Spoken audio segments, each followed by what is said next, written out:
I am Joaquin. I'm number 5. I'm also the bunso. My dad was a paradox. Interestingly, this was a word that, as a young boy, I distinctly remember him teaching me. A word he carefully defined to me. A seemingly absurd or self-contradictory statement or proposition that, when investigated or explained, may prove to be well-founded or true. A situation, a person, or a thing that combines contradictory features or qualities. Papa was a paradox. At home, particularly to me, he was a voice of correction, the belt of discipline, and oftentimes indignation. He was a pillar of authority.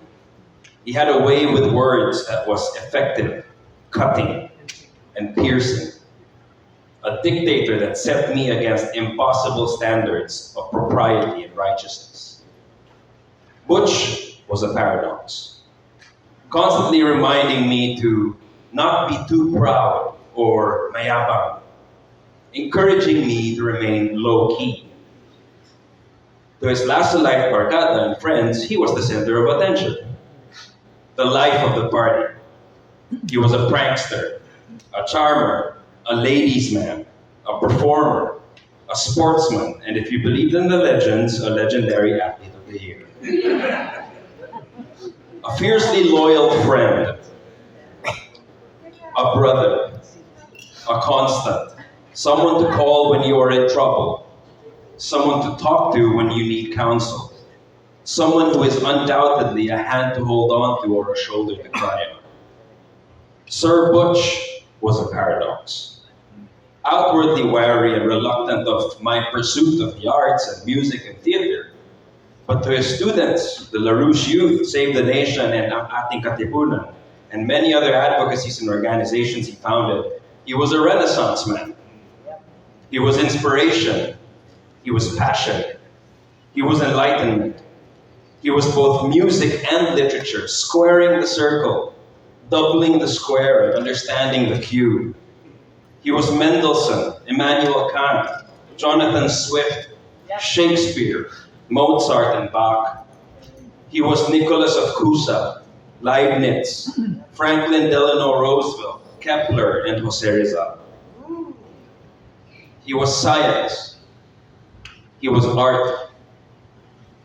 He was Plato, urging all of us to break the chains and walk out of the cave. Chairman Butch was a paradox. He would always tell me, be careful, regularly. Do not take risks.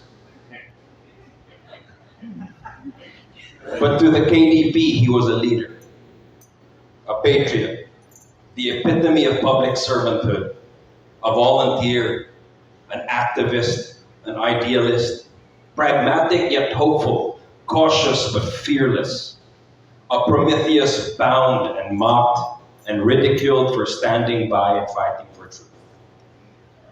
I was always envious of the country, how it seemed that my father loved the country more than he loved me. I'm an actor, I like attention. Not many people can say that their dad ran for senator and president. A paradoxical move I myself never understood, considering he didn't have the financial means and support needed to win elections of that scale. Illogical, wild, risky, bold, mad. It was only later that I came to realize that the goal was never to win in a broken system that he so loudly criticized. The goal was to stand on a soapbox and be heard. The goal was to rally the few who in body count may be small, but in heart and in will and in love for country can overcome and transform millions. My relationship with Papa is a paradox. But much like Mozart's Ave Verum, the resolve doesn't come without passing through dissonance. I admittedly resented how Papa seemed to never understand my chosen path and why I decided to move and stay in London. He was always constantly urging me to come back home. when you are done with your acting thing, come back home. Have a backup plan. Was a regular demand. It irked me, it frustrated me, and angered me that it seemed like he kept pulling my strings down, preventing me to fly. I didn't want to come home this Christmas. My wife, Angie, who is the wiser and better half, encouraged me to come home to see my family after 3 years of being away, and especially after we lost Anton in 2021. Papa paid for our trip, round trip, in full. I arrived on Christmas Day and went straight to San Juan for a dinner that Papa had Berlin prepared. A feast like no other.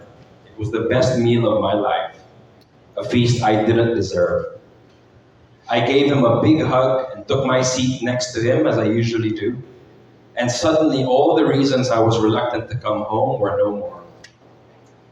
While we weren't physically complete around his proud, lazy Susan table, it felt like we were all together. The kids. Itos, Anton, Angela, Stella, Chinito, Carissa, and Kiana. It felt complete. While Papa had lost a little bit of his usual heat and fire, akin to his Professor Butch days, a new fire burned warm, a comforting fire, a healing fire. He was lively, funny, opinionated, and really, really satisfied. I saw a glimpse of the many paradoxes of Butch Valdes, complicated, contradictory, but all true. A few days later, my Papa went home to the warm embrace of Lola Charlie, Lola Ida, and my brother Anton. My story with my Papa Butch is a paradox. When I was 5 years old, in nursery level in Xavier School, we had a father and son kite flying day. My Papa Butch, a successful, important, and proud man, had bought the Rolls Royce of kites. It was shaped like a butterfly or a bird, and it had 2 strings on either side of the wings and 2 handles. It was sure to put the other dads to shame. Their kites had nothing on ours. While we were assembling the kite, one of the essential plastic tubes came off a wing and fell into the gutter. We could not retrieve it. When it was time to go to the football field with the rest of the dads and the sons, Papa frustratingly tried to make it work with just 1 string. The balance was off and it would never lift off the ground. Papa and I spent the whole day running around and trying to throw it hard into the air, hoping it could catch wind. It never did. But he never stopped trying. He never gave up. Papa was probably embarrassed and likely cracked a joke about how funny we looked to the other pairs. It didn't matter to me at all. I was with my Papa. And that was all that mattered. My life with Papa is a paradox. My life with Papa is that day we flew the kite. My life with Papa is to never stop trying. My life with Papa is to never give up. A couple of days after he passed, I found out that he had collected newspaper clippings and articles of my life and work in London, and asked Stella to carefully lay them out and frame them so he could give it to me when I came home. He was so proud. Papa, you were always concerned about my distance, constantly wanting me to take my seat around the lazy Susan table, constantly urging me to stay home. But the paradox is that even if I lived thousands of miles away, I never left home with you. I take your paradox, your rage, your passion, your enlightenment, your genius, your heroism, your integrity, your unwavering defense of the truth with me wherever I go. You never liked my tattoos, but each of my tattoos, the last line from Mozart's Ave Verum, an image of Prometheus bound, are because I take you with me wherever I go. And while I don't think I'll ever come close to your deep and complex accomplishment, I won't stop trying. You are so many things to so many people, seemingly contradicting, seemingly illogical, but incontrovertibly true. Another word you taught me. Look at how high our kite is flying now, Papa. I won't stop trying. I'll never give up.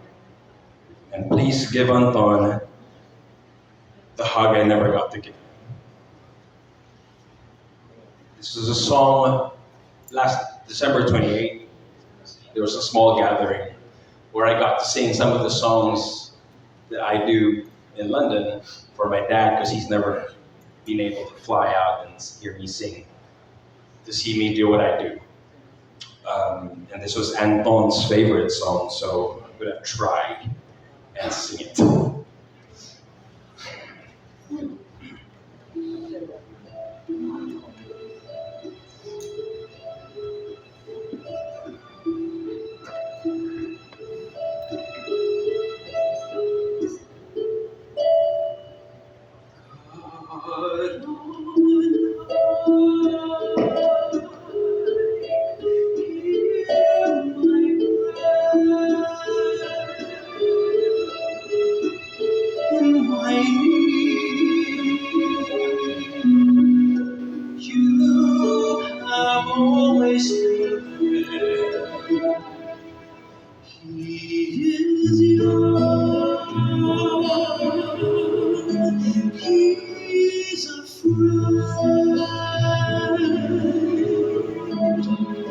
Let him be.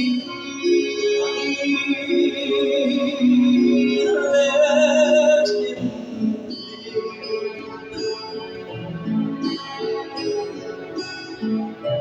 bring him home.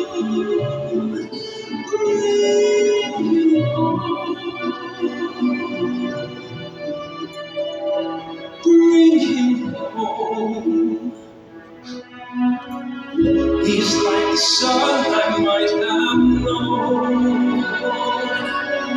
If God had granted me a son, the summer's done one by one. How soon they'll fly on and on,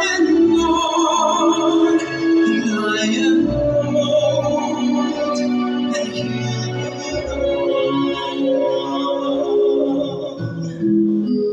Bring him peace, bring him joy.